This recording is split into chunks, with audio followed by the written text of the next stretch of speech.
নমস্কার বন্ধুরা, চলে এলাম আরেকটি ছোট্ট ভিডিও নিয়ে। তো আজকে ভাবছি তালের রস দিয়ে কেক বানাবো।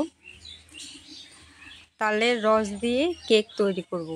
তো এখানে আমি চিনি, সুজি, ময়দা, তারপরে বাদাম কুচি, এগুলো সব নিয়ে একখানে করে নিলাম। করে নিয়ে এগুলো সব একসাথে ভালো করে মিশ্রণ করে নিতে হবে, ভালো করে মেখে নিতে হবে। আর একটু বেকিং সোডা দিয়ে দেবো যাতে ফোলে। তো ডিম আমি এখানে ইউজ করিনি এই কেকের মধ্যে। তালের রস দিয়ে কেকটা বানাবো। তো এখানে আমি ভালো করে এগুলো মেখে নিলাম। খুব ভালো করে মাখতে হবে যাতে সব কিছু একসাথে মিশে যায়। তারপরে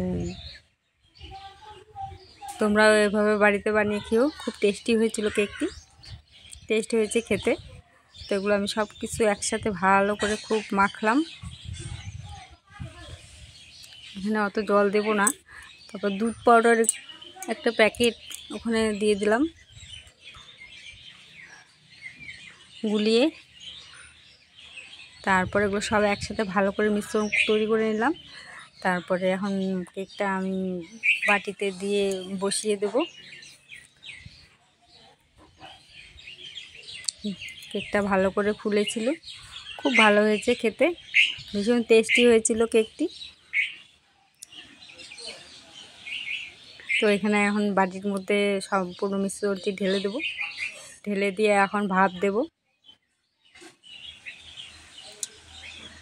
এই যেগুলো ঢেলে নিলাম। খেতে ভীষণ টেস্টি হয়েছে। তো ওগুলো ঢেলে নিলাম, ঢেলে নিয়ে এখন ভাপ দেব। এই যে এখানে বাটিতে সাজিয়ে নিয়েছি। আর উপরে একটু বাদাম ছিটিয়ে দিলাম। এটা বাড়ির তৈরি কেক, বাইরে তো অনেক কেক খেয়েছি। তো ভাবলাম যে আজকে বাইরে খাবো না, বাড়িতেই তৈরি করে নিই। তৈরি করে নিয়ে আজকে বাড়িতেই সবাই মিলে কেকটা খাবো। তো ওগুলো সাজিয়ে তারপরে আমি ভাপে দিয়ে বসিয়ে দিলাম কড়াইয়ের মধ্যে। এই যে এখানে ঢেকে দেবো। এখন এখানে বসিয়ে দিলাম। এখন ঢাকা দিয়ে চেপে রাখবো। এই দেখো কেক আমাদের রেডি।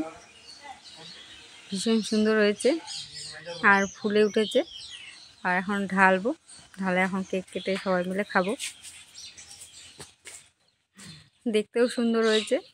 এটা বাড়ির তৈরি কেক, আপনারাও খাবেন।